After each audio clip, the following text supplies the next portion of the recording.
पहले जरा हमें काम कर लें। Let's take the attendance.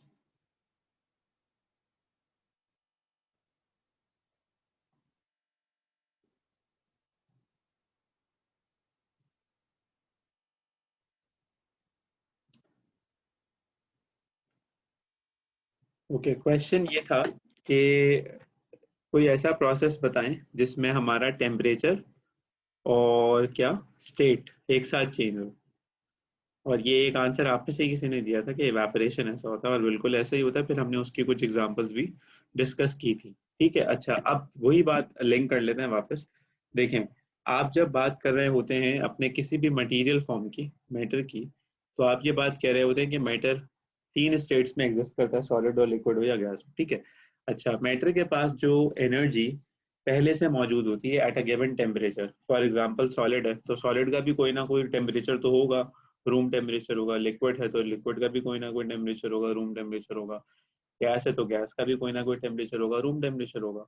तो वो एनर्जी जो उस मैटर के पास उस वक्त मौजूद है जब आपने उसके साथ कोई फिजिकल एक्सपेरिमेंटेशन स्टार्ट नहीं किया है, आपने कोई काम भी नहीं किया है, वो अपनी नेचुरल स्टेट में मौजूद है, तो हम उसे कहते हैं इंटरनल एनर्जी। यानी कि ये तो बाय डिफॉल्ट है उसके पास, ये पहले से है, ये हमने नहीं दी है उसे। ये इसलिए है कि वो अर्थ पे मौजूद है, जमीन पे मौजूद है। ठीक है, अच्छा अब हम इस इंटरनल एनर्जी का ब्रेकअप करते हैं। तो हम ये कहते हैं कि अब हमने जो अपना काइनेटिक मॉलिक्यूलर मॉडल पढ़ा हुआ था पहले, कि उसके पास या तो काइनेटिक एनर्जी होगी या क्या होगी, पोटेंशियल एनर्जी।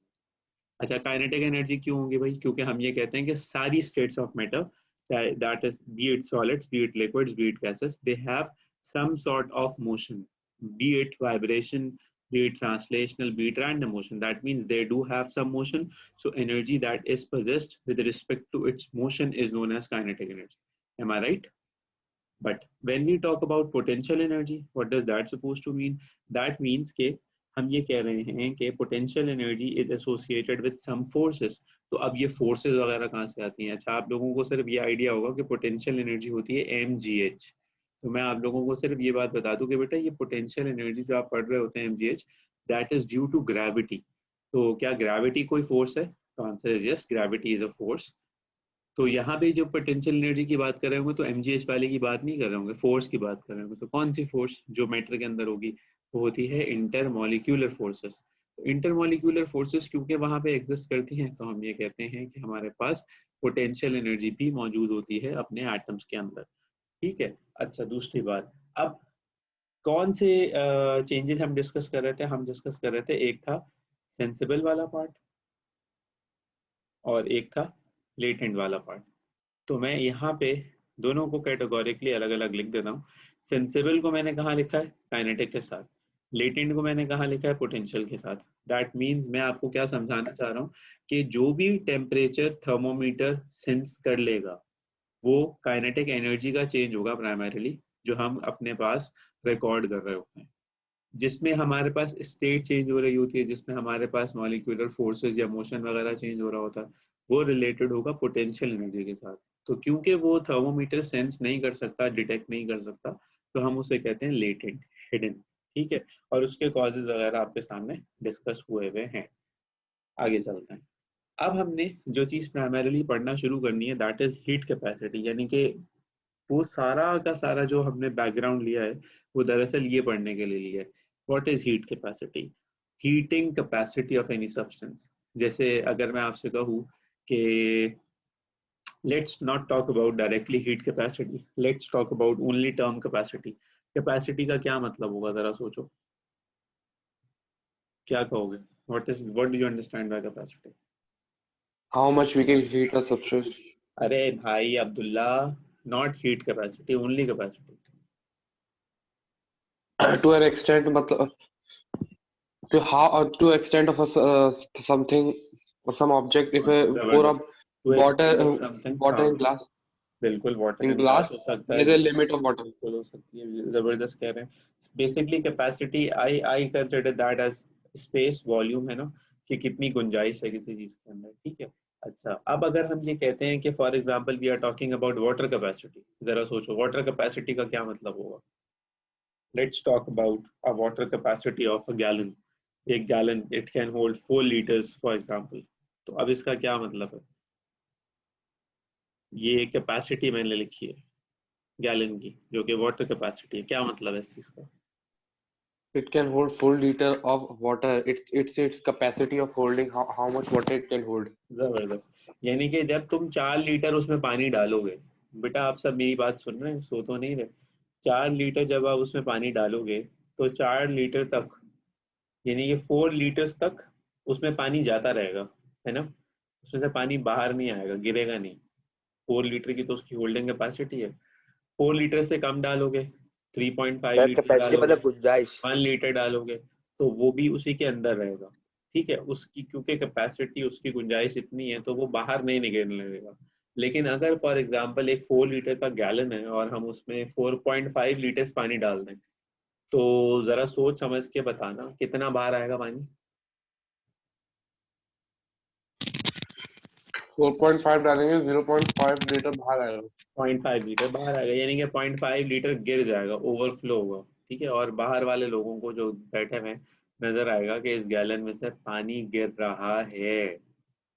सही है, that's the concept that needs to be studied. पहले कुछ कुछ पानी उसने लिया, जब तक उसके अंदर कुछ पानी जा रहा था, उसकी कैपेसिटी पूरी नहीं हुई थी, तो किसी को भी समझ में नहीं आ रहा था, किसी को भी पता नहीं चल रहा था कि क्या हो रहा है। लेकिन जैसे ही उसने कुछ बाहर गिराया तो सबको समझ आया, अच्छा इसके अंदर पानी जा रहा था और पानी गिरना शुरू हो गया। ये बिल्कुल ऐसे ही जैसे आप लोगों की कैपेसिटी है ना, आप लोगों की कैपेसिटी क्या है कि आप लोग एक टॉपिक को पढ़ते हैं तो जाहिर है आप उस टॉपिक को ज़्यादा तो नहीं पढ़ सकते, एक हद होती है इंसान को एब्जॉर्ब करने की। उसके बाद क्या करते हैं, उसके बाद ना हम लोग पागल हो जाते हैं, हम लोगों के रिएक्शन आना शुरू हो जाते हैं, हम लोग टीचर को बोलते हैं बस करें सर बस करें, ये वो फला टिप। लेकिन उससे पहले तक, जब तक आप पढ़ना शुरू करते हैं जैसे अभी है, तो टोटल सन्नाटा चल रहा है। मैं बोल रहा हूँ पता नहीं बाकी लोग कहाँ हैं, कौन सी दुनिया में घूमे हैं, क्या है अल्लाह जानता है, क्योंकि अभी तो शुरू हुई है बात, तो अब वो गायब हो गई है, सब सारे लोग सो गए हैं कंबल लेके आराम से। अब जब हम बात करेंगे कि नहीं अभी ब्लॉक खत्म होने के करीब है और बार बार पढ़ रहे हैं, और एक मीटिंग एंड हुई तो दूसरी मीटिंग एंड हुई, दूसरी मीटिंग एंड हुई तो तीसरी शुरू कर ली, तो एंड में जो टीचर बेचारा पढ़ा रहा होगा उसको सिर्फ यही कह रहा हूँ सर अल्लाह का वास्ता है आप नहीं पढ़ाया, आप सबने पढ़ाया। तो क्योंकि आपकी कैपेसिटी फुल हो जाएगी, तो वो क्या बोलेगा यार कैसे बच्चे पढ़ने के लिए तैयार ही नहीं होते। तो उसको क्या नजर नहीं आ रहा, उसको ये नजर नहीं आ रहा यार सुबह से पढ़ रहे थे, गुड फेथ में बैठना चाहिए कि भाई सुबह से पढ़ रहे थे, सब पढ़ा रहे थे और सबने मुश्किल पढ़ाया। तो ये आइडिया बिल्कुल हीट कैपेसिटी के ऊपर अब हम लेके आते हैं। हीट कैपेसिटी क्या है, देखिए फॉर एग्जांपल ये एक सब्सटेंस है। अच्छा, जब मैं ये कह रहा हूँ सब्सटेंस है तो मैं बड़ा जनरल सा टर्म यूज कर रहा हूँ, ये कुछ भी हो सकता है, ये सॉलिड भी हो सकता है, ये लिक्विड भी हो सकता है, ये गैस भी हो सकता है, ये कोई चीज है। आपने इसे एनर्जी दी, आपने इसे गर्म करना शुरू किया, इसको आग पे रख दिया आपने, इसे अपने एनर्जी दी, आपने इसे एनर्जी दी 1 जूल, आप इसे हाथ लगा के टच करके खड़े हुए, ये आप हैं, ये आपका हाथ है, आपने इसको लगाया हुआ है, कुछ भी नहीं हुआ, आपको कुछ भी समझ में नहीं आया। तो इसका मतलब है ये 1 जूल कहाँ गया, सोचें जरा।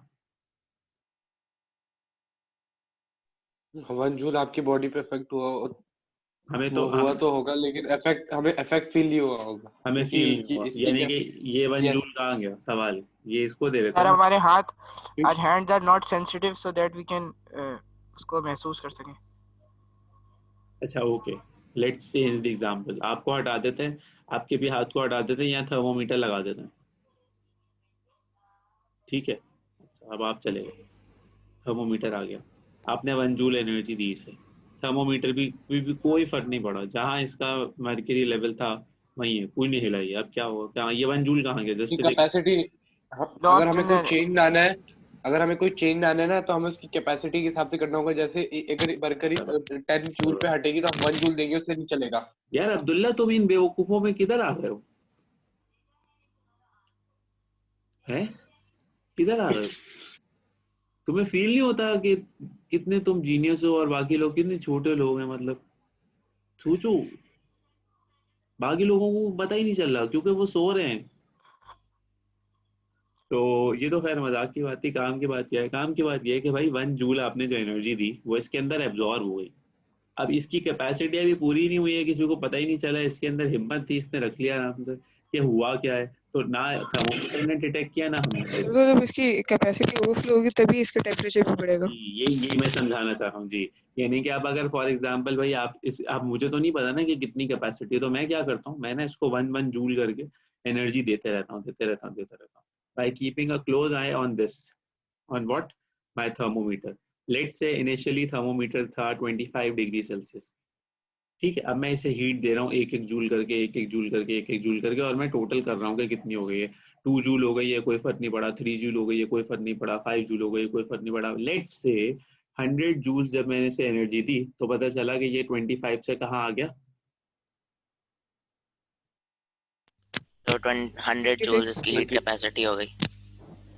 वो या लगता है कुछ लोगों से पढ़ के आया। Good, excellent. तो अब ये जो 100 जूल्स हुई है, ये रिस्पॉन्सिबल है इस थर्मोमीटर को 1 डिग्री सेल्सियस मूव कराने के लिए। एम आई राइट? यानी कि ये 25 से 26 पे कब गया है, जब ये 100 जूल्स इसने एब्जॉर्ब किए। तो मीनिंग देयर बाय क्या मतलब है इसका? 100 joules are directly proportional to 1 degree Celsius. एक मिनट, जब हमने 100 जूल्स इसे दिए तो 100 जूल्स के बाद इसने पता क्या किया, इस ऑब्जेक्ट ने इसकी हीटिंग कैपेसिटी पूरी हो गई, तो इसने शो करना शुरू किया कि भाई अब और एनर्जी नहीं दो, मैं गर्म होने की कोशिश कर रहा हूँ। तो इसमें 1 डिग्री सेल्सियस गर्म हुआ है ये। दैट मीन कि 100 जूल्स इसकी हीटिंग कैपेसिटी थी। अगर आपने इसको 99 जूल्स दिए होते ना तो ये कभी भी गर्म नहीं होता, क्योंकि इसको हमने चेक किया था एक्सपेरिमेंटली, ये 100 जूल्स पे जाके 1 डिग्री सेल्सियस पे जाता है।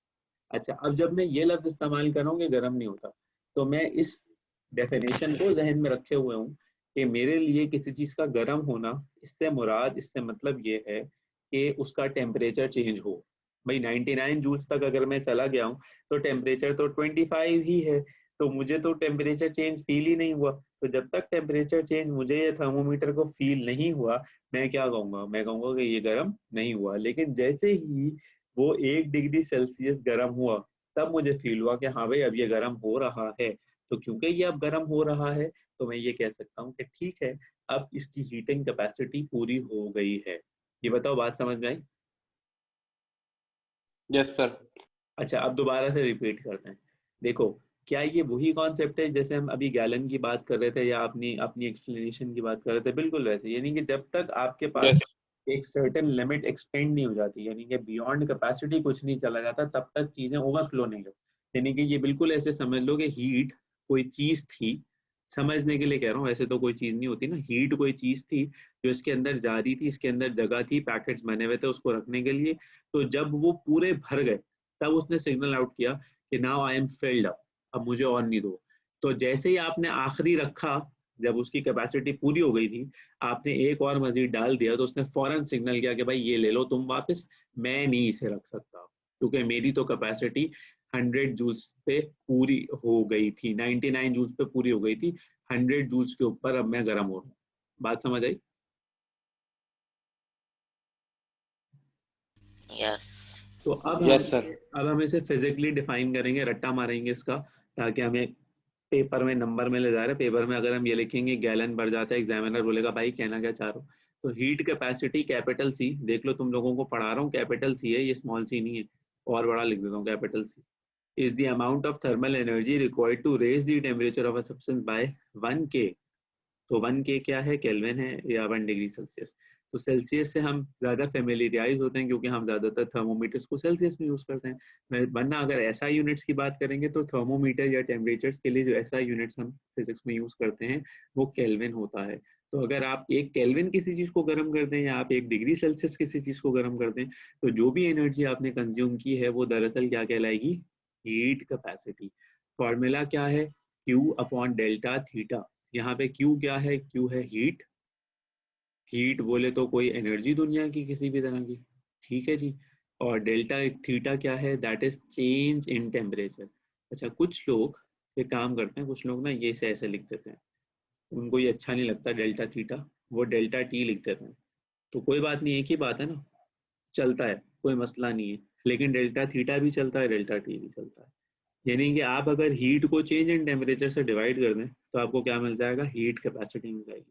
यही वजह है कि जब हम इसका यूनिट पढ़ेंगे तो यूनिट में हमें क्या नजर आएगा, heat divided by unit of temperature, heat divided by unit of temperature. ये बताएं, बात समझ में आई? कोई सवाल? सर ये वाला एक दफा वापस बता दीजिए, नेट डिस्कनेक्ट हो गया था। क्या हो गया था, क्या बता दूं? वो heat divide by delta. Formula मेरा बेटा, फॉर्मूला की बात कर रहा हूँ कि फॉर्मूला ये है, यस फॉर्मूला सर। हीट, भाई फॉर्मूला ये है कि बस heat divided by change in temperature. हम फॉर्मूला की डेरिवेशन नहीं कर रहे, heat divided by change in temperature. मैं ये बता रहा था कि चेंज इन टेम्परेचर के लिए कुछ लोग डेल्टा टी भी यूज करते हैं, कुछ लोग डेल्टा थीटा यूज करते हैं। हम ज्यादातर डेल्टा थीटा यूज करने की कोशिश करेंगे। इसी तरह से हमारे पास जो टेम्परेचर के दो यूनिट्स हैं, एक है केल्विन और एक है क्या, सेल्सियस। तो दोनों पॉसिबिलिटीज है, ठीक है। अच्छा, अब इस पूरी सिनेरियो में, ये तो बड़ा मजेदार हो गया ना सारा सिनेरियो, एक मसला है। मसला पता है क्या है? अब मैं किसी को फॉर एग्जांपल आयरन की हीट कैपेसिटी बताना चाहता हूँ। मैं कहता हूँ भाई आयरन की हीट कैपेसिटी है for example 100 joules per kelvin. मैं फॉर एग्जांपल ले रहा हूँ, मुझे पता नहीं है इसकी क्या एग्जैक्ट वैल्यू है, बट मैं ये ले रहा हूँ फॉर एग्जांपल। अब सवाल ये है कि मैं बता के गया, या ने सोचा कि यार मैं एक एक्सपेरिमेंट करता हूँ, मैं एक आयरन का पीस लेता हूँ, मैं चेक करता हूँ, क्योंकि मुझे सर की बात पे तो यकीन नहीं है, मुझे तो कुछ लोगों की बात पे यकीन होगा।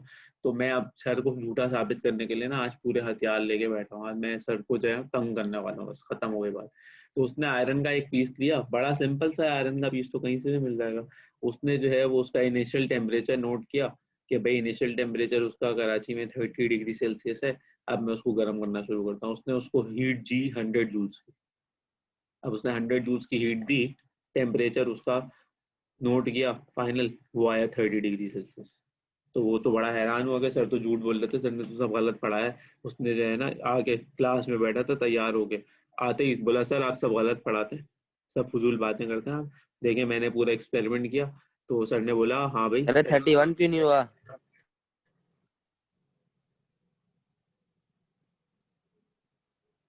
सर ये 31 क्यों नहीं हुआ इसका, जब उसने 100 जूल की हीट दी?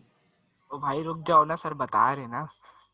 तो अब 30 हुआ तो उसने उसने आगे सर को बोला कि सर ये तो देखें आप गलत पढ़ाते रहते हैं सब चीजें, इसको तो 31 हो जाना चाहिए था, ये 31 तो हुआ नहीं, 30 रह गया।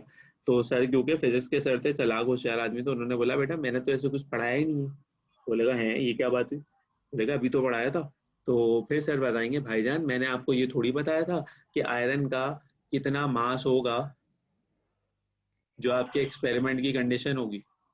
भाई मैंने हो सकता है बात की हो मिसाल के तौर पे 1 किलोग्राम के लिए, और आपने आयरन ले लिया हो 1.5 किलोग्राम।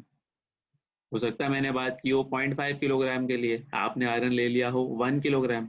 इसमें मैंने ये तो नहीं बताया था ना कि कितना मास होगा। यानी कि मैं ये समझाना चाह रहा हूँ कि भाई अगर मेरा बेटा मास छोटा होगा और मास बड़ा होगा, तो दोनों की क्या हीट कैपेसिटी सेम होगी? तो अकल से सोचो, नहीं, सेम नहीं होगी। डिफरेंट होगी। जो जितना बड़ा होगा उसको गर्म करना उतने मुश्किल होगा ना भाई, जो जितना छोटा होगा वो जल्दी से गर्म हो जाएगा। बात समझ आई? तो इसी मकसद के लिए जब हम हीट कैपेसिटी की बात कर रहे होते हैं ना, तो हीट कैपेसिटी के अंदर एक प्रॉब्लम है। हीट कैपेसिटी के अंदर क्या प्रॉब्लम है? एक चीज अनआइडेंटिफाइड रह जाती है। सर कितनी दुख भरी कहानी सुनाई, लेकिन किस मास के लिए सुनाई पता ही नहीं चला।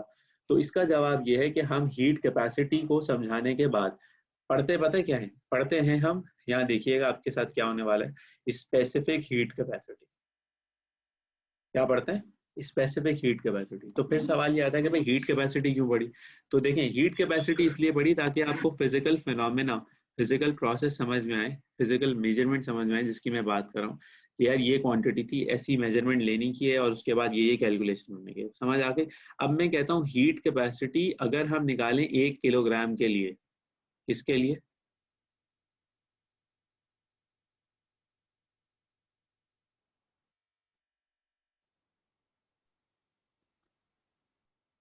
हीट कैपेसिटी निकालें किसके लिए? 1 किलोग्राम के लिए। तो that becomes specific heat capacity. तो अब मैं इस डेफिनेशन को थोड़ा सा रीमोल्ड करता हूँ, थोड़ा सा चेंज करता हूँ, और मैं इसे इस तरह से डिफाइन करने की कोशिश करता हूँ कि specific heat capacity is represented by small c. सबसे पहले तो that is the amount of thermal energy required to raise the temperature. यहाँ तक सब कुछ सेम था, बस ये एडिशन आ गया है, ये नया आया है। पहले था required to raise the temperature of a substance by 1 kelvin. अब क्या आ गया? Required to raise the temperature of a unit mass. what does unit mass specifies? 1 kilogram of any substance by 1 Kelvin. So that if any student wants to, यहाँ पे C भी छोटा हो गया. anyone wants to study what we are talking about, anyone wants to calculate कि कितना ज़्यादा हमें क्या कहते हैं मटेरियल चाहिए होगा, किस क्वांटिटी की बात कर रहे हैं हम, तो फिर हमारे पास इस बात की श्योरिटी हो कि सबकी रीडिंग सेम है. तो अब मैं कहूँगा बेटा या घर जाके अपना वो एक्सपेरिमेंट रिपीट करना, फॉर एग्जांपल पानी के लिए. तो अब मैं उसको एक डेटा सेट देता हूँ.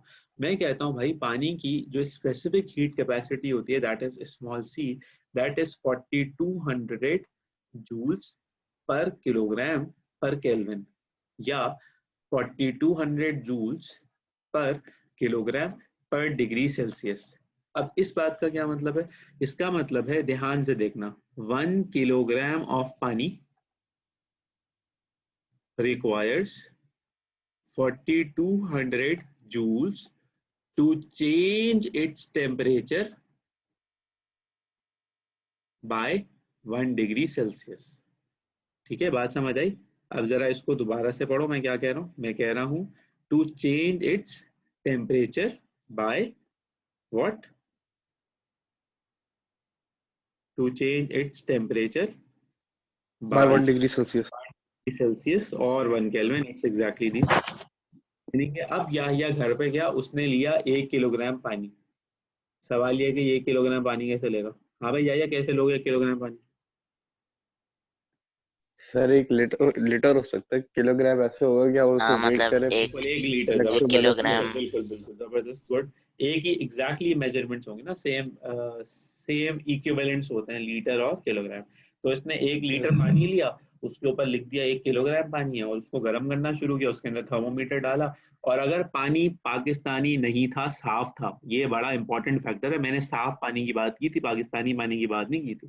ठीक है, पता चला आपने अपने घर का पानी उठा के मुझे बोला कि सर इसकी तो 4200 नहीं है. भाई वो गंदा पानी होगा. सही है, प्योर वाटर की 4200 होती है. तो मैं कहूँगा पानी आपको साफ कैसे करना पड़ेगा, तो उसके लिए आप मुझसे केमिस्ट्री के मेरे अंदर रब्ता करें, मैं आपको सिखाऊंगा. पहले आपको पानी को फिल्टर करना पड़ेगा, फिर आपको पानी को बॉईल करना पड़ेगा, फिर आपको पानी को कंडेंस करना पड़ेगा, फिर आपको पानी को जो है वो क्रिस्टलाइज करना पड़ेगा. 10 चीजें करनी पड़ेगी आपको. उसको कार्बन बेड पे से साफ करना पड़ेगा, कार्बन ना, हाँ. क्लोरीनेशन क्रिस्टलाइज करना क्यों पड़ेगा? भाई हो सकता है कोई डिसॉल्व, डिस्टिलेशन काफी है. हो सकता है कोई डिसॉल्व डिस्टिलेशन काफी होती है. स्टैचू हो सकता है. हाँ हो सकता है ना. पाकिस्तानी मैं रिस्क नहीं ले रहा किसी भी तरह. फिर उसके अंदर क्लोरीन डालनी पड़ेगी थोड़ी सी, आपको बैक्टीरिया मरता है. फिर उसको दोबारा से एवापोरेट करना पड़ेगा, फिर उसको दोबारा से जो है ना कंडेंस करूंगा, फिर बोलूंगा हाँ अभी ये साफ पानी है, तकरीबन साफ पानी. अभी मैं कह नहीं सकता, पता नहीं इतनी तरह के वायरस हैं कौन कौन से होंगे, अल्लाह माफी. अब डिस्टिलेशन काफी होगा. पक्का 1 किलोग्राम पानी 1 डिग्री सेल्सियस का टेम्परेचर 4200 पे ही चेंज करेगा. बात समझ आई? तो इसी को समझाने के लिए मैंने थोड़ी सी एग्जांपल यहाँ डिस्कस की है कि भाई सबसे बड़ा मसला क्या है, हीट कैपेसिटी किस चीज से अफेक्ट होती है. तो आपको मैंने बता दिया ऑलरेडी आंसर कि हीट कैपेसिटी अफेक्ट होती है किससे? मैस से. आप अगर मैस 100 के बजाय 200 ले लेते हैं तो हीट कैपेसिटी पे देखें फर्क पड़ रहा है या नहीं पड़ रहा? यस पड़ रहा है. और नेचुरल सी बात क्या है, जब मास ज्यादा होगा हीट कैपेसिटी कम होगी या ज्यादा होगी? कम होगी. अबे सॉरी का ज्यादा होगी. अकल से देखिए, अकल से सोचना मेरा बच्चा. टॉपिक मुश्किल है, पूरा ध्यान चाहिए. तुम लोग हमेशा इस चीज को जरा लॉजिकल होके समझो कि बड़ी चीज को गर्म करना मुश्किल है, छोटी चीज को गर्म करना आसान है. तो तुम्हें हमेशा समझ में आ जाएगा कि ज्यादा मास के लिए ज्यादा हीट कैपेसिटी चाहिए, कम मास के लिए कम हीट कैपेसिटी चाहिए. Am I being clear? Any questions from anyone? Sir इसे पिछली वाली स्लाइड पे लगा दो.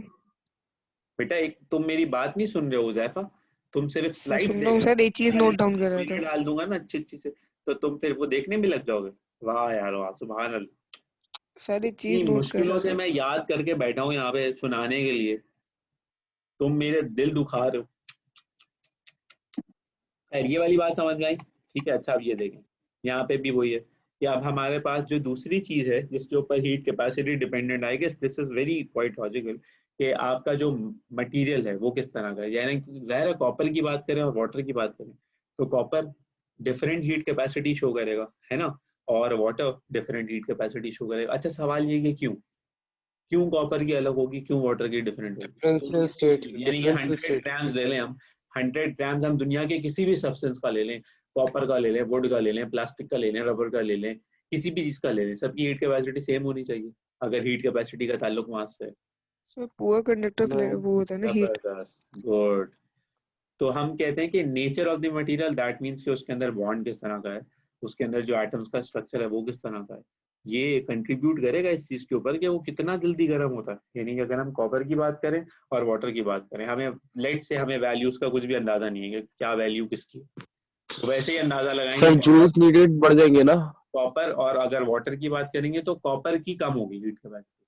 मैं बताया क्यों कह रहा हूँ कॉपर की कम होगी, सोचें, मुझे नहीं पता वैल्यू क्या है, मैं स्टिल कह रहा हूँ कि कॉपर की कम होगी। क्यों कम होगी? क्योंकि कॉपर जल्दी से गर्म होगा। क्यों जल्दी से गर्म होगा? और अगर जल्दी मेटल है, और अगर कोई जल्दी से चीज गर्म होती है तो उसको हम ये कहेंगे कि उसकी हीट कैपेसिटी कम होगी। बिल्कुल, हीट कैपेसिटी क्या होती थी? हीट लेने की गुंजाइश। तो कॉपर की तो फौरन खत्म हो जाएगी, कॉपर तो वैसे ही तपा हुआ बैठा होता है, गुस्से में बैठा होता है, उसके अंदर तो पहले इलेक्ट्रॉन्स को आग लगी हुई होती है, हर वक्त घूम रहे होते हैं वो लोग। तो आप उसको गर्म करोगे तो वो किधर एनर्जी रखेंगे? वो तो बर्दाश्त ही नहीं करेंगे, वो तो फौरन दिखाएंगे कि हाँ पे देखो हम कितने गुस्से में थे। पानी थोड़ा चिला होता है, पानी के मॉलिक्यूल बिल्कुल टुन टुनारी में घूम रहे होंगे, इधर उधर इधर उधर इधर उधर। तो अब जब वो होंगे तो उनको टाइम लगेगा। अच्छा, उनको याद आएगा वो अच्छा गर्म होना है, फिर उनकी डेंसिटी से कन्वेक्शन करंट बनेगा, फिर जाके पता चलेगा अच्छा ऊपर वाले भी गर्म होने हैं, अच्छा नीचे वाले भी गर्म होने हैं, एक बन जाएगा वहाँ। तो सबसे पहली बात, मास के साथ साथ लॉजिकली स्पीकिंग जो दूसरा फैक्टर डिपेंड करता है, अफेक्ट करता है हीट कैपेसिटी को, that is what? That is nature of the material. बात समझ आई? क्लियर? Yes sir. अच्छा, अब यहाँ पे आए हम, तो हमने इसीलिए इस चीज को इजाद किया, स्पेसिफिक हीट कैपेसिटी को। अब क्योंकि हमने आगे भी पढ़ना है तो हम अपनी जिंदगी का एक रूल बनाते हैं। मैं फिजिक्स के अंदर जब टर्म यूज करूंगा ना स्पेसिफिक, जब भी टर्म यूज करूंगा स्पेसिफिक, मेरा मतलब होगा 1 kilogram. Let me give you some examples. Specific density, density क्या होती है? मास अपॉन वॉल्यूम, है ना? मास per unit specific volume. Density का मतलब होगा density of 1 kilogram. Specific temperature, क्या मतलब हुआ? Temperature of 1 kilogram. Specific viscosity, viscosity of 1 kilogram. Specific surface tension, surface tension of 1 kilogram. यानी कि टर्म स्पेसिफिक का क्या मतलब है? 1 किलोग्राम। 1 किलोग्राम ऑब्जेक्ट का वजन 1 किलोग्राम होगा। या बात याद रहेगी ये बात? यस। तो अभी हीट कैपेसिटी पढ़ो, दुनिया की कोई भी चीज पढ़ो, उसके साथ स्पेसिफिक लिख दोगे तो क्या मतलब हो जाएगा? ऑब्जेक्ट का मास 1 किलोग्राम है। पर केजी। हाँ भाई उजैफा, देख लिया, आगे चलो। Yes sir. जाग रहे हो? जी सर। पक्की बात है? सर जवाब देर से है। अच्छा, अब तो जरा देख ले। अब जरा कैलकुलेशन देखें। गुस्से में तो बैठे हैं सारे के सारे, मुझे पता है, मुझे पता है।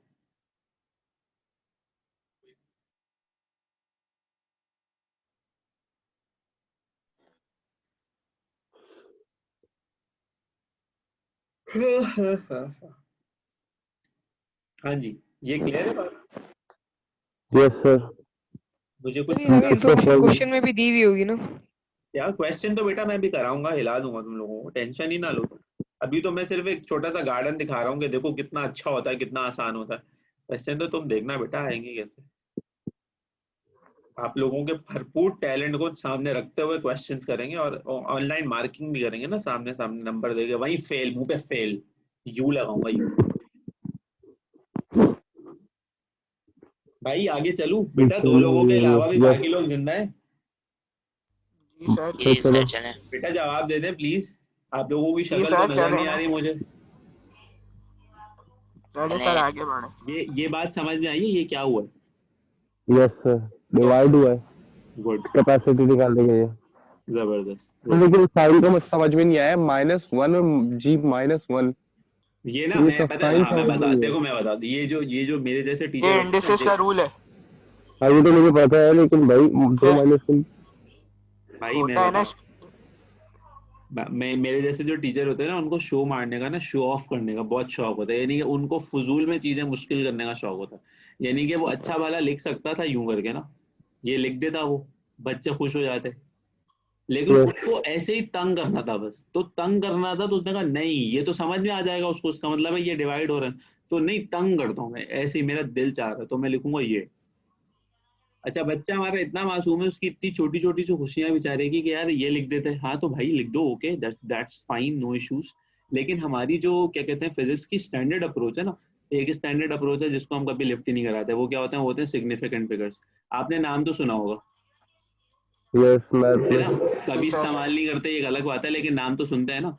तो हाँ सिग्निफिकेंट फिगर्स के ऊपर पूरे रूल्स पढ़ रहे होते हैं, ये वो ये वो ये वो। बिल्कुल ऐसे ही जो डिसेंट, मोर अप्रोप्रिएट, यानी कि मैं बिल्कुल बहुत फजूल सी बात कर रहा हूँ, मुझे पता है मैं बड़ी फजूल सी बात कर रहा हूँ, उन लोगों को फिजिक्स वालों को ना ये वाला डिसेंट लगता है, अच्छा लगता है उनको बस, और कोई वजह नहीं है इसको ऐसे लिखने की। ये सही है, बिल्कुल ठीक लिखा हुआ है। यानी कि अगर हम ये लिख दें जैसे मीटर पर सेकंड स्क्वायर लिखते हैं, सही है ना, लेकिन वो ऐसे लिखेगा, उसको दिल चाहता है वजह से, उसकी मर्जी। तो मैंने उसकी उसकी बात सुन के ऐसे हरकतें की हुई, वरना मैं इतना इतना फारिग नहीं बैठा हुआ कि मैं ये हरकतें करूँ। चलो ठीक है, बात यही समझ जानना था। आई? हाँ लेकिन यस, एक यही एक जानना। बेवकूफ़ी नहीं करिएगा आप लोग, जो इंटरनेशनल लेवल है ना आप लोगों का माशाल्लाह से, अगर आप लोगों ने ये किया ना, मैं घर आऊंगा मारने के लिए, मैं बता रहा हूँ, मैं अभी बता रहा हूँ, मैं घर आऊंगा मारने के लिए, मैं छोड़ूंगा नहीं तुम लोगों को एक एक को। ये जो हरकत होती है ना, ये अगर हुई है, मैं बता रहा हूँ लाशें गिरेंगी, लाशें होनी नहीं चाहिए। या तो एक दफा डिवाइड कर लो ठीक है, ये क्या डिवाइड के ऊपर फिर डिवाइड कर रहे हो, ये कौन सी हरकत होती है भाई, ये गलत है, ये देख लो ये गलत है, ये सही है। सही है, और ये भी होता है, ये तो इतना होता है, देखना मजा आएगा एंड में, फाइनल एग्जाम के अंदर पेपर चेक कर रहा हूँ ना, आपको दिखाऊंगा मैं ये गलत है, सही है, लेकिन ये मुझे पता है अभी भी होगा, और आप ही लोग करेंगे। इंशाल्लाह नहीं हो पेपर। हाँ बिल्कुल ऐसे ही बच्चे बोलते हैं, हंसते हैं ना कि क्या कैसी फजूल बात है, लेकिन होता है एंड में, मैं दिखाऊंगा। चले खैर, अब आते हैं मुश्किल बात के ऊपर, कि ये जो इतनी मुश्किल चीज आपने पढ़ी है, देखें रीड नहीं करें, अभी मेरी बात सुने, देखें स्लाइड रीड नहीं किया करें, पहले बात सुना करें। हमें हीट कैपेसिटी या स्पेसिफिक हीट कैपेसिटी सर आपने पढ़ा दी, अब आप मुझे ये बताएं कि हम कैलकुलेट कैसे करेंगे। तो उसके लिए हम जाएंगे मिस्टर याहिया के पास, क्योंकि उन्होंने अभी थोड़ी देर पहले क्या किया था, स्पेसिफिक हीट कैपेसिटी कैलकुलेट की थी। अब स्पेसिफिक हीट कैलकुलेट करने के कितने तरीके दुनिया में मौजूद हैं, तो बहुत सारे तरीके दुनिया में मौजूद हैं, हमें उन बात से दिलचस्पी नहीं है कि दुनिया में कितने तरीके मौजूद हैं, हमें सिर्फ इस बात से दिलचस्पी है कि हमारे सिलेबस में कितने तरीके मौजूद हैं। ठीक है, तो उसके लिए हम मीटिंग को एंड करें या मीटिंग को दोबारा स्टार्ट करें, क्योंकि टाइम भी खत्म होने वाला है, ब्लॉग भी खत्म होने वाला है। अभी एंड कर टाइम खत्म हो गया। क्या एंड कर देते हैं मीटिंग। एंड कर देते हैं, तो थोड़ी देर के लिए बात सुन लें, बीच में अगर एंड हो गई तो एंड हो जाएगी होगी। तो एक तरीका है इलेक्ट्रिकल मेथड। क्या है? Electrical method. यानी कि इसमें मैं क्या करूंगा सोचें। इलेक्ट्रिसिटी से कैपेसिटी देंगे, मतलब इलेक्ट्रिसिटी से जबरदस्त, एनर्जी देंगे। यानी कि मैं इलेक्ट्रिकल एनर्जी को यूज करूंगा, और मैं कैलकुलेट करना चाहूंगा स्पेसिफिक हीट कैपेसिटी, और मैं इसको थोड़ा सा जनरलाइज कर दूं, मैं यूज करूंगा principle of law of conservation of energy. तो अब आप लोगों को रट्टा तो याद आ ही जाएगा, तो रट्टा याद आ जाए कोई बात नहीं, लेकिन हम इस्तेमाल करना सीखेंगे, यानी कि how we convert one form of energy to other form of energy. तो हीट कैपेसिटी एनर्जी है, नहीं नहीं हीट कैपेसिटी अल्लाह तो बस तफार एनर्जी नहीं है, हीट तो एनर्जी है ना, तो इलेक्ट्रिकल एनर्जी को वोल्टेज है। हीट एनर्जी में कन्वर्ट करेंगे, इलेक्ट्रिकल एनर्जी को हीट एनर्जी में कन्वर्ट करेंगे, और using appropriate and decent formulas हम देखेंगे स्पेसिफिक हीट निकालने का तरीका। दूसरी बात, एक तो ये तरीका हो गया जो हमने अभी पढ़ा कि इलेक्ट्रिसिटी यूज करेंगे, तो और कौन सा तरीका था, तो अभी था ना एक और पहले भी तो पढ़ा था, डायरेक्ट फार्मूला यूज करें, एम सी डेल्टा थीटा। ये कहाँ था, ये ऐसे ही था ना, C इज इक्वल्स टू, शायद याद आ जाए आपको, capital C divided by M। तो C is equals to capital C क्या था, Q upon delta theta upon M। तो ये बना C is equals to Q अपॉन M delta theta, that leads us to this. Clear? Yes yes yes समझ में आ गया। Okay, let's end this. Take care. मैं Allah Hafiz. अल्लाह हाफिज।